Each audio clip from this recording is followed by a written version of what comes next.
আমার সবচেয়ে পছন্দের জায়গায় গ্রামের এই প্রকৃতি। এখানে থাকলে মনে হয় পৃথিবীটা এখনো সুন্দর, এখনো শান্তি আছে। শহরে থেকে গ্রামের এই ফ্রেশ খাবারগুলো অনেক বেশি মিস করেছি। আজকে গ্রামের কিছু সুন্দর সুন্দর মুহূর্ত তোমাদের সাথে শেয়ার করব। আসসালামু আলাইকুম, কেমন আছো সবাই? এখন তো শীতকাল আর চারপাশে হাঁসের মাংস আর পিঠা খাওয়ার একেবারে ধুম পড়ে গিয়েছে, বলতে গেলে একেবারে ভাইরাল হয়ে গিয়েছে। আজকেও আমরা হাঁসের মাংস আর পিঠা বানিয়ে খাবো, তবে সেটা আমার মায়ের নিজের হাতে পালা হাঁস দিয়ে, একদম টাটকা আর ফ্রেশ, আর খেতেও অনেক বেশি মজা লাগবে। চালের পিঠা বানানোর জন্য চালগুলো এখানে ভিজিয়ে রেখে দেওয়া হয়েছে, এরপর এগুলো গুঁড়ো করে নিয়ে আসবে। আজকে ঝাল পিঠার পাশাপাশি ভাজা পুলি পিঠাও বানানো হবে, আর সেই জন্য নারকেলগুলো কুড়িয়ে নিলাম। আর কুড়ানো নারকেলগুলো দেখতে মাশাআল্লাহ একদম ফুলের মতো লাগছিল। সবকিছু রেডি করা হয়ে গিয়েছে, এখন চলে যাব রান্নাঘরে। আজকে আমি আর আমার মা দুইজনে মিলে এগুলো সবকিছু রান্না করব। রান্নাঘরে এসে ফার্স্টে পিঠা বানানোর ডোটা রেডি করে নিয়েছে, অপর পাশে আমি হাঁসটা ভালো করে পরিষ্কার করে তারপরে এগুলো পিস করে কেটে নিয়েছি। হাঁসের মাংসগুলো দেখতে অনেক বেশি টাটকা আর ফ্রেশ লাগছিল, আর এই দেশি হাঁসের মাংসগুলো খেতেও কিন্তু অনেক বেশি মজা হয়। হাঁসের মাংসের মধ্যে যা যা মশলা দেওয়া হয়েছে সবগুলো মশলায় পাটায় বেটে নিয়েছিলাম। আর গ্রামে বেশিরভাগই মাংসগুলো রান্না করা হয় এভাবে পাটায় বাটা মশলা দিয়ে। হাঁসের মাংসগুলো মশলার সাথে মাখিয়ে তারপরে রেস্টে রেখে দিয়েছি।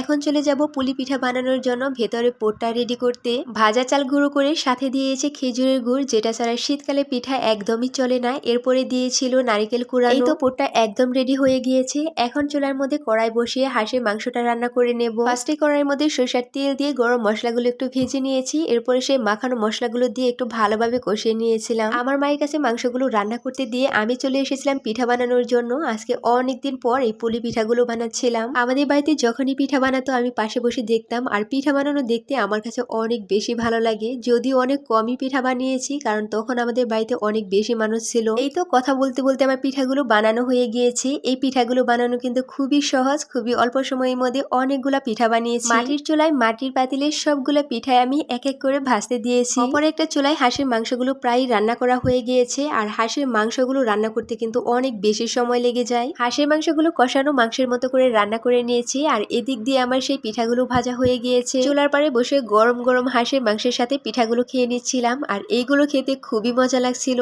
আজকে এই পর্যন্তই, সবাই ভালো থেকো, সুস্থ থেকো, আল্লাহ হাফেজ।